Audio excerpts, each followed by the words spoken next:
20% सेरी आनगे contractor रंगनि bill pass खलाया engineer रनजे Debbarma हनै कक्सिल सामुरखा Unakoti हांखोनि contractor संग आशला कॉन्ट्रैक्टर बदलनि आदं रक्षाका उनकोटी हांखोनि दारबिदाल सामं हमंनि बिल पास खलायनानि हनकै पुला गुसे सारनानि नांगौ रनजय देब्रमा मुंगै आ इंजिनियर न हनै दारबिदाल कक्सिल सामुरखा फाइदिंगे दाबो खनाय नायलायानो बर ताम हनै कक्सिल सामुरखा দিতে আমাদের ওয়াটার রিসোর্সের এক্সিকিউটিভ ইঞ্জিনিয়ার যার অফিস আমাদের এই কৈলাস শহরে, কিন্তু উনি থাকেন কুমারঘাট রেসিডেন্সি, ওয়াটার রেসিডেন্সি। আচ্ছা, তো বিষয়টা হচ্ছে কি, পরবর্তী সময় আমরা সোশ্যাল মিডিয়া বা প্রিন্ট মিডিয়া এর মাধ্যমে জানতে পারি যে 8-10-2025 তারিখে ধরুন অনুমানিক সন্ধ্যা 7টা নাগাদ কিছু দুষ্কৃতিকারী ওনার কোয়ার্টারে আক্রমণ করেন।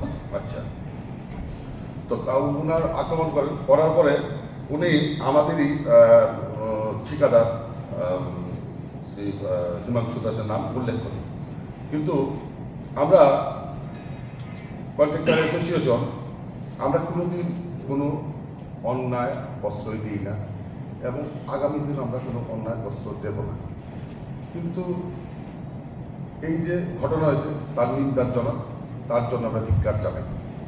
আমরা আপনাদের আরেকটা ব্যাপার যা জানাতে চাই, সম্প্রতি রণজয় দেববর্মার যেদিন আক্রমণ হলো এর পরের দিন উনি মিডিয়ার সামনে ওনার বাইট দেন, প্লাস উনি থানাতে এফআইআর দায়ের করেন। এই দুইটা জিনিস তিনি বাইট দিয়েছিলেন সোশ্যাল মিডিয়াতে, আর যেটা তিনি লিখেছেন তার মধ্যে আকাশ পাতাল পার্থক্য ছিল, ঠিক আছে? আচ্ছা, এবং আমরা এই বিষয়ে আপনাদের সাথে আরও বলছি, আমাদের আরও কিছু পয়েন্ট আছে। আমাদের আরেকটা পয়েন্ট, 4 নম্বর পয়েন্ট, ওনার বক্তব্য অনুযায়ী ঘটনার দিন রাত 8 থেকে 10 জনের দুষ্কৃতিকারী ওনাদের নিগৃহীত করার সময় হিমাংশু দাসের রাইজিং পাড়া, আপনারা হিমাংশু দাসকে চিনেন, উনি বিভিন্ন কাজের সাথে জড়িত, ঠিকাদারি ব্যবসার সাথে জড়িত। উনি ডিডব্লিউএস এর কাজ করেন, বিডব্লিউডি কাজ করেন, ওয়াটার রিসোর্সের কাজ করেন, সবখানে কাজ করেন। কিন্তু ওয়াটার রিসোর্সের আরও এগ্রিমেন্ট আছে, কিন্তু এক্সিকিউটিভ ইঞ্জিনিয়ার জানি না কি হয়েছে, উনিই বলতে পারবেন যে উনি বলেছেন যে যারা আক্রমণ করেছে ওরা হিমাংশু দাসের রাইজিং পাড়ার বিল কেন হলো না তার উল্লেখ করে ওরা চলে যায়।